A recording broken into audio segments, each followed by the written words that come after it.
जय महाराष्ट्र मित्रांनो. आज सुट्टीचा दिवस होता. म्हटलं चला थोडं आपण फिरून येऊया, कर्जत दर्शन करूया. नंतर मनात आलं की आपण तर नेहमी कर्जतला येतो. आपल्या मित्रांना देखील आज आपलं कर्जत थोडक्यात का होईना पण दाखवूया. आता आपण आलोय कर्जत स्टेशनच्या परिसरामध्ये. पहा ब्रिजवरना ईश्वरी देखील आता तशी माझ्या सोबत आहे. बऱ्याचशा लोकांची आता गडबड चालू आहे येण्या जाण्याची. हे आमचं एस्केलेटर आणि त्या एस्केलेटरवरती इशू देखील आता आपली मजा घेते. हे बघा पोहोचले आत्ताच. तर अशा प्रकारे आपलं हे कर्जत स्टेशन आहे. तुम्ही पाहू शकता हा परिसर आपल्या कर्जत स्टेशनचा. मुंबई आणि पुणे या महत्वाच्या दोन शहरांमधील मध्यभागी येणारं कर्जत स्टेशन. इकडच्या काळात कर्जतचं महत्व मात्र खूप वाढत चाललेलं आहे. पुढील काही दिवसामध्ये कर्जत पनवेल ही सेवा देखील चालू होते. ईश्वरी मात्र आपला मोह आवरू शकली नाही ट्रेनमध्ये काही फोटो सेशन करण्याचं. आणि इथूनच काही अंतरावरती आपण पाहू शकता की महाराष्ट्राचे आराध्य दैवत श्री छत्रपती शिवाजी महाराज स्मारक आहे. आणि या स्मारकच्या ठिकाणी अनेक वेळा अनेक उपक्रम होत असतात. शिवजयंती तर मात्र इथे खूपच जोरात साजरी केली जाते. आणि इथून आपण आता पाहणार आहोत की कर्जतमध्ये जे काही काही बदल झालेले आहेत ते मी तुला दाखवणार आहे तुम्हाला. तर आता आपण सध्या चाललोय कर्जत कचेरी रोड म्हणजे मुद्रे साईडने जो रस्ता जातो तिकडे देखील काही सुशोभीकरण करण्यात आलेले आहेत. तर ते देखील तुम्हाला मी दाखवणार आहे तशी आज. म्हणजे एकंदरीत कर्जतमध्ये तुम्हाला वेगवेगळे जे आधुनिकीकरण झालेले आहे किंवा सुशोभीकरण झालेलं आहे ते तुम्हाला दाखवतो. हे बघा इथेशी एक सेल्फी पॉइंट देखील आहे. आय लव्ह कर्जत म्हणून.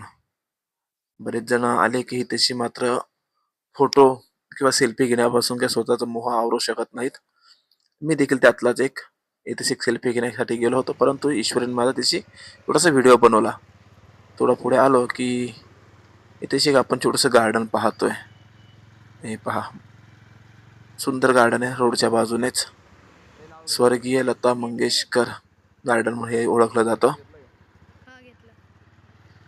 धावतं दर्शन आपण तिथे घेतोय आणि इथूनच आपण आता जाणार आहोत आपलं कर्जतचं मुख्य प्रवेशद्वार म्हणून ज्याची ओळख आहे तुम्हाला दाखवतो मी तशी. हे पहा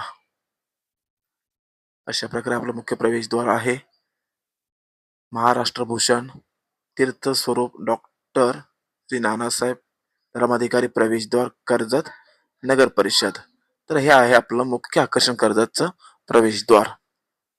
अशा प्रकारे आहे. इथून देखील आपण आता पुढे जाऊया. तर इथून आपण आता मुद्रे ते श्रीराम पूल असा हा प्रवास पुढे करतोय. मुद्रे परिसर आपण पाहतोय सध्या तरी. इथून थोडंच अंतरावरती आपण पाहतोय प्रति पंढरपूर आळंदी. हे देखील एक सुंदर ठिकाण आहे. कर्जतचं मुख्य आकर्षण म्हणून याची देखील ओळख आहे.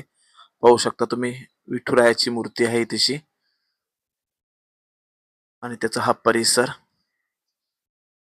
सुंदर असा परिसर आणि सुंदर अशी मनमोहक अशी विठुरायाची मूर्ती आपण पाहू शकता तशी. जे कोणी या रस्त्याने प्रवास करतात ना ते आपला मोह आवरू शकत नाही. इथेशी 2 क्षण का होईना परंतु ते इथे थांबणारच. विठुरायाचं दर्शन घेणार, काही फोटो काढणार, काही व्हिडिओज बनवणार आणि विठू माऊलीचं दर्शन घेतल्याशिवाय मात्र पुढचा प्रवासच होत नाहीये. अतिशय मनमोहक अशी ही मूर्ती आपण पाहू शकता. सर्वात उंच अशी मूर्ती आपण पाहताय. पहा किती सुंदर मूर्ती आहे ही. माझ्या माहितीनुसार कमीत कमी 50 ते 55 फूट उंच अशी ही मूर्ती आपण पाहतोय आता सध्या. इथूनच पुढे गेलो आपण श्रीराम पुलावरनं म्हणजे जे आपलं उल्हास नदी आहे ना त्याचं ब्रिज आहे तिथून थोडे पुढे गेलो की आपण आता दर्शन घेणार आहोत स्वराज्य रक्षक श्री संभाजी महाराजांचं. हे देखील एक सुंदर स्मारक आहे तशी आपण पाहताय आता. हे बघा आपण थोडं जवळ जाऊन हा दर्शन घेऊया. हे बघा छत्रपती संभाजी महाराज स्मारक आपण पाहताय करत येतील. सुंदर असं हे स्मारक आहे. अगदी एनर्जी देऊन जातो आपल्याला हे स्मारक. आणि इथूनच जवळ आपण आता पाहणार आहोत जिजामाता उद्यान. तर आता आपण पाहूया मुख्य रस्त्याला लागूनच असले आपले राजमाता जिजाऊ उद्यान. हा त्याचा समोरचा परिसर सुंदर असं गवत आहे, तशी हिरवळ चांगली आहे. वेळ दुपारच्या वेळेत देखील तशी आपल्याला गारवा जाणवतोय. हे पहा. आणि ज्यांच्या जीवावरती छत्रपती शिवाजी महाराजांनी आपलं राज्य निर्माण केलं ते मावळे, मराठी मावळे यांची देखील इथे आपण प्रतिकृती पाहतोय. आता आपण गार्डनच्या आतमध्ये प्रवेश केला. हे दे पहा. दोन्ही बाजूने 2-2 मावळे तिथे दाखवलेत. कारण त्यांचं मोठे योगदान होतं महाराजांसाठी आणि आपल्या स्वराज्यासाठी. अशा प्रकारे हे राजमाता जिजाऊ गार्डन आपण पाहतोय. तर आता आपण पाहूया भिंतीवरती जे शिल्प साकारलेत. सिंहासनावरती आरूढ आपले छत्रपती शिवाजी महाराज. त्याचप्रमाणे भवानी मातेकडनं तलवार स्वीकारताना छत्रपती शिवाजी महाराज. त्याप्रमाणे रायरेश्वरावरती स्वराज्याची शपथ घेताना आपण पाहतो. माता जिजाऊ यांच्याकडून काही धडे गिरवत त्यांनी बाळराजे. त्याचप्रमाणे अफजल खानाचा कोथळा महाराजांनी कशा प्रकारे बाहेर काढला हे देखील तिथे दाखवण्यात आलेलं आहे. लाल महालामध्ये शाहिस्तेखानाची बोटे छाटली तो क्षण देखील आहे. आणि आरमाराचं महत्व तिथे आपण पाहतोय महाराजांकडनं. आपल्या सर्वांना अभिमानाची गोष्ट आपलं क्षण ते म्हणजे महाराजांचा राज्याभिषेक. हे देखील तशी सुंदर प्रकारे दाखवण्यात आलेलं आहे. थोडेच पुढे आपण जाऊन पाहूया देवली परिसरातील प्रभू श्री रामचंद्रांची प्रति अयोध्या. उल्हास नदीचा जो घाट परिसर आहे तिथेशीच प्रति अयोध्येचं निर्माण केलेलं आहे. पाहूया आपण ही प्रभू श्री रामचंद्रांची मूर्ती. पहा किती सुंदर मूर्ती आहे. उल्हास नदीचा घाट परिसर आहे. त्याच्याच बाजूला ही श्रीरामांची मूर्ती तशी स्थापित करण्यात आलेली आहे.